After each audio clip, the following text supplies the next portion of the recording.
Hey there, trooper. You look pretty cozy. Good job digging that trench. I see you've taken all the necessary precautions to make it as safe and comfortable as possible. The random turns and branching pathways will surely confuse the enemy when they breach your position. They will breach your position. And I like the wooden planks you've lined the walls and floors with. It'll make that mud just a little bit cozier. No, it won't. And while you're sitting there all bored and waiting for the next enemy assault to happen, I thought it'd be a good time to remind you why you dug those defenses in the first place. You see, the Star Wars galaxy can be a chaotic and really dangerous place, especially when you consider all of the various types of fire support that your enemies can use against you.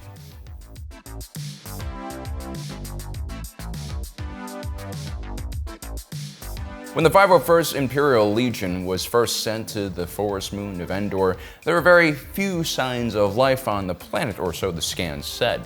But as Imperial recon elements continued to push further and further into the wilderness, they began to encounter the native Ewok species. These were small and adorable creatures with cute, fuzzy little cheeks that naturally are so tender and flavorful that they don't even need to be marinated or heavily seasoned.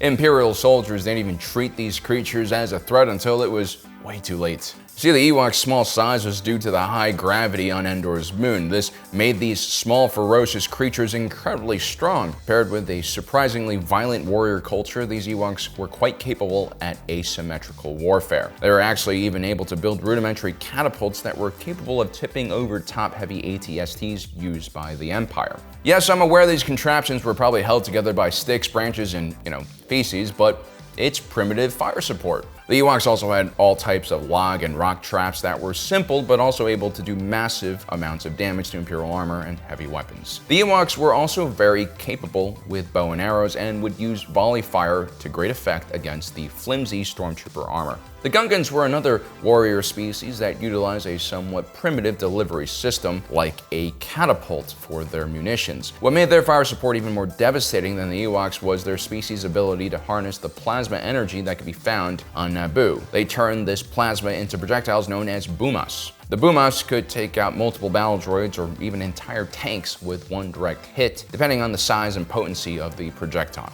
Now, before we continue, a quick word from our sponsor for today's video, ownersaber.com. They are the premier manufacturer of lightsabers, and no, they won't blow up like those sketchy ones you get at your corner store bodegas in the lower levels of Coruscant. And for the rest of July, the entire store is going to be 30% off with free shipping. Plus, ownersaber.com is now offering the option to engrave their Wraith Bearer hilt with any phrase that's up to 10 words long.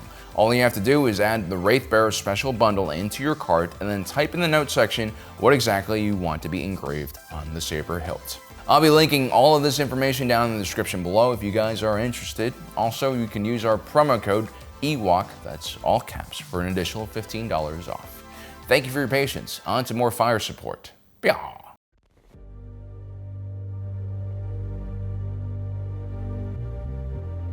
Now, most Star Wars infantry units were equipped with handheld blasters and other similar energy weapons by the time of the Golden Age of the Republic. Dispersed amongst your riflemen were troopers usually equipped with some type of repeating blaster or heavy cannon that could output much heavier amounts of firepower at a much more sustained and higher rate of fire. I don't know where that action came from, but it just sounds right when I'm talking about the Star Wars equivalent of a machine gun.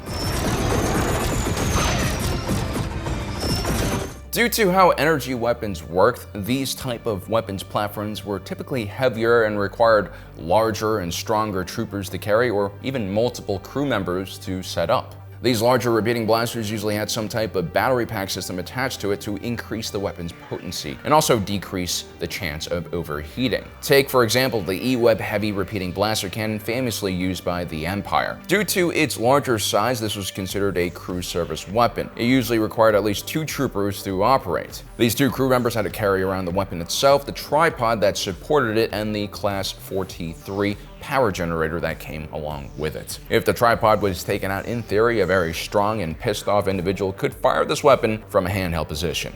The E-Web had a ferocious reputation, and it helped the Empire bring peace and stability to numerous parts of the galaxy.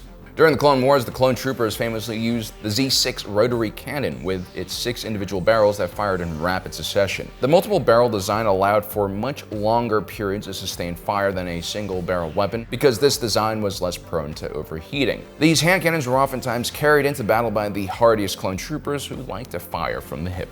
I guess once you hit a certain rate of fire, you don't really need to aim that much. You just kind of slowly walk in those blaster bolts onto your target. Another type of repeating blaster you might see on the battlefield is the more mobile MWX 35C Staccato Lightning repeating cannon. This was a handheld blaster which held over 35,000 rounds in its gallon circuitry charge belt. This entire system was cooled by a tank of refrigerant carried on the back of the soldier.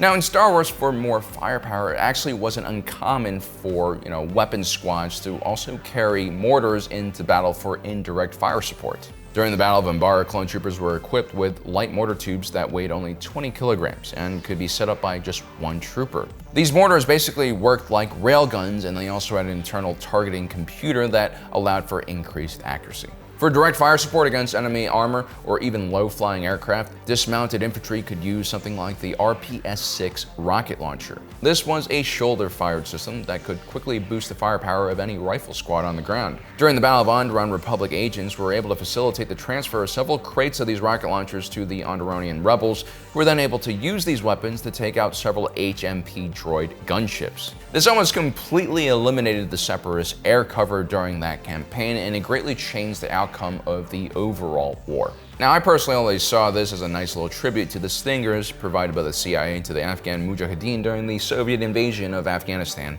in the 80s.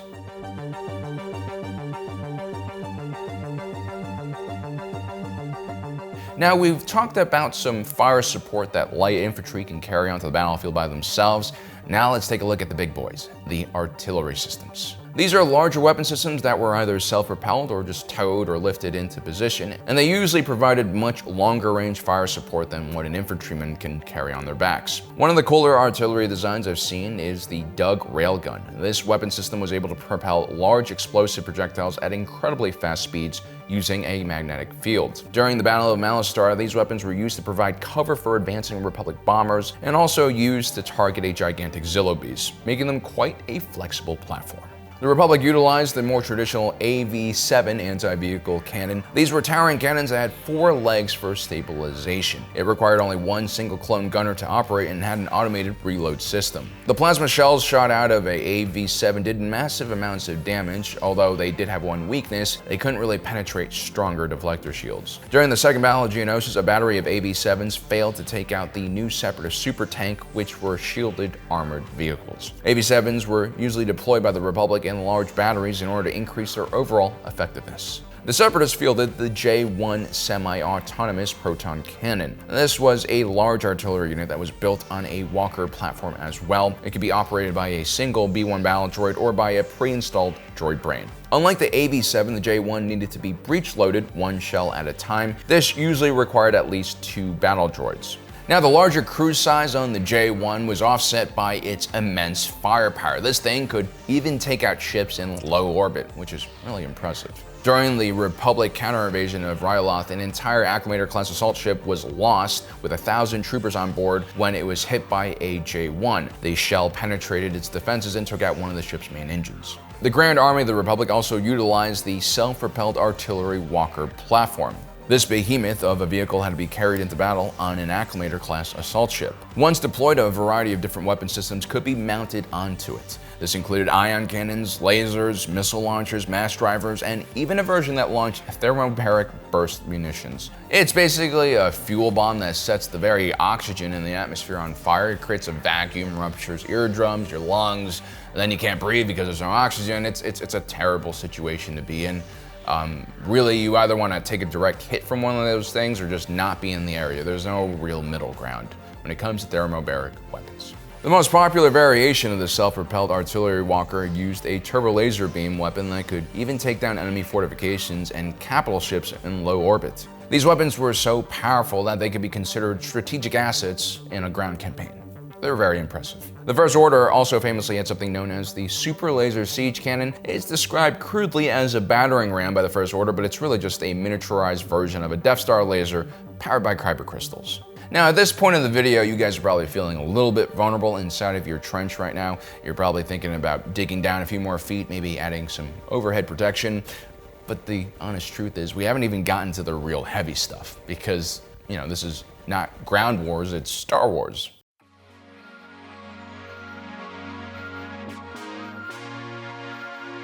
Artillery definitely brings some of the biggest guns onto the battlefield, but they generally are quite vulnerable platforms. They're not really designed for frontline action, and this is where armored vehicles come into play. These are basically just guns that have armor on them that can really get close to the enemy and engage them with some deadly direct fire support. We recently did a very in-depth video about the Separatist AAT, or Armored Assault Tank. It has some really interesting design features, including a separate compartment for shell storage, which was designed for crew safety in case the hull was struck. The AAT was unique in that it was also built on a repulsor lift platform, which gave its main laser cannon a very stable firing platform. Both the Republic and the Empire that came after it relied more on walker platforms. The ATTE wasn't really a true tank, it was more like an infantry fighting vehicle. It would later be replaced by the much taller AT-AT. The height increase was designed to provide some more protection against landmines. But at the same time, the much taller AT-AT was extremely unwieldy and very easy to tip over. The AT-AT was so heavily shielded though that it could take on most anti-tank rockets and starfighter lasers head-on without much damage. And so rebel forces switched tactics and targeted their legs instead with great success. The First Order never liked being outdone, so they introduced the all-terrain Mega Caliber 6 Walker, which has featured stronger and bigger legs on a AT-AT-like platform. Honestly, it's not the best design solution, but it was terrifying for enemies to see. Thanks to its tall height, these walkers were incredibly hard to hide, but they could also provide overwatch for large swaths of territory. And just like in real life, most of these armored platforms we talked about were used for infantry support. That means taking out enemy fortifications or, just suppressing enemy positions with heavy amounts of fire. Armor on armor engagements did happen occasionally, but they were actually quite rare in comparison.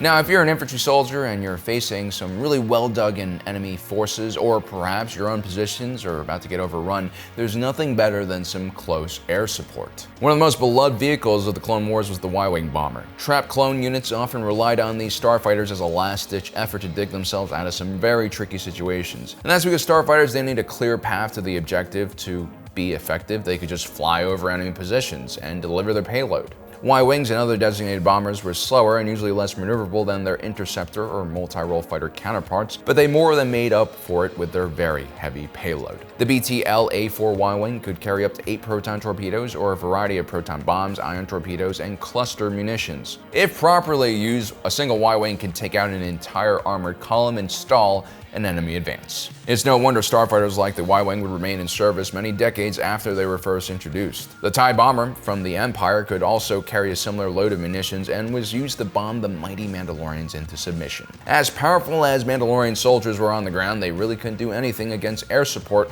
especially after their own starfighter corps was destroyed and suppressed. You also had gunships like the LAAT, which could drop an entire squad of clone troopers into battle and then hang around and saturate the LZ with some serious firepower. The LAAT was famous for having a belt-fed concussion missile launcher and laser beam turrets. Too much firepower is typically what gunships have, and that's why they're called gunships. The Separatists also had their own gunship known as the HMP, which kind of looks like some nightmarish contraption made by Skynet or something. These droid-powered weapons platforms had 5 laser cannons on them of various strengths and 2 missile racks, which each held up to 14 projectiles.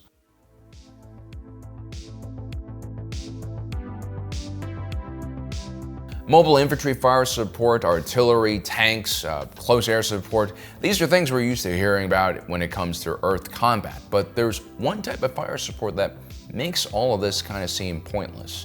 We're talking about orbital fire support. The Galactic Empire was famous for using the strategy. They actually had codes specifically made for these wonderful occasions. Base Delta Zero, for instance, was the code name for basically wiping out all life on a planet's surface with orbital bombardment. In case you guys don't know what that looks like, take a look at Tatooine. Legends say that this used to be a vibrant planet full of oceans and jungles before the Rakan Empire glassed the entire surface. The Galactic Empire utilized several different types of battleships for this type of operation. You could say that their navy was kind of designed for this exact mission. One of the first wedge-shaped battleships ever created by the Empire was the Victory-class Star Destroyer. It was fielded by the late Republic and early Empire. It specialized in orbital bombardment. You also have the Imperial-class Star Destroyer, which had no less than 60 heavy turbo laser batteries and an assortment of other auxiliary weapon systems. A sector fleet, which usually included a dozen of these babies, armies, along with a few Victory-class Star Destroyers, had more than enough to base Delta Zero an entire planet in short order.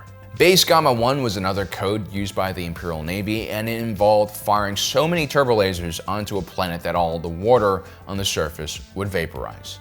I don't actually know what's worse, glassing a planet or vaporizing the water. I'm pretty sure it's the same. Now, why don't militaries just use orbital bombardments to destroy their enemies? Well, there's a few reasons. If you can see the enemy, then they can also see you. And orbital bombardments, despite their very long range, almost always happened within line of sight. And ships like the ISD, which were a mile long in size, were pretty easy to target with ground-based weapons. And when a giant 1 mile long ship is inside of a planet's gravity well, their ability to maneuver and escape from enemy fire is severely limited. A well-timed ion cannon round or torpedo could even cut out the repulsor lifts on one of these giant ships, which is deadly when it's in atmosphere.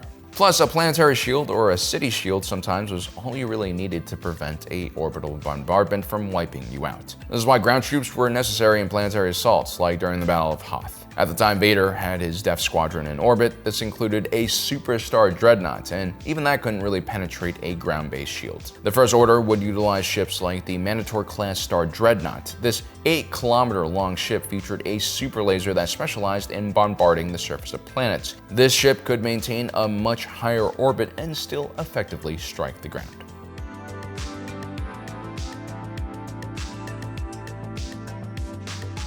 Lastly, because this is Star Wars, we have the super class fire support. And, in all honesty, I don't think any, comms officer on the ground is gonna call in fire support from a Death Star. That just seems like something that would never happen. And simply because of the massive amount of damage these weapons could do. All super weapons are strategic weapons because they have a chance of completely turning the tide of a war. Whether it's Starkiller Base destroying Hosnian Prime, the seat of the New Republic government, or the first Death Star destroying Alderaan. The consequences of using these weapons are far-reaching. So there you have it, guys. As you can see, in Star Wars, the battlefield is extremely vertical, and so you have fire support coming from almost every direction. And while trenches are useful, I think, that's a pretty scary thought. Let me know in the comment section below what you guys think. Also, don't forget to subscribe and hit that notification button down below so you don't miss out on the rest of our awesome content.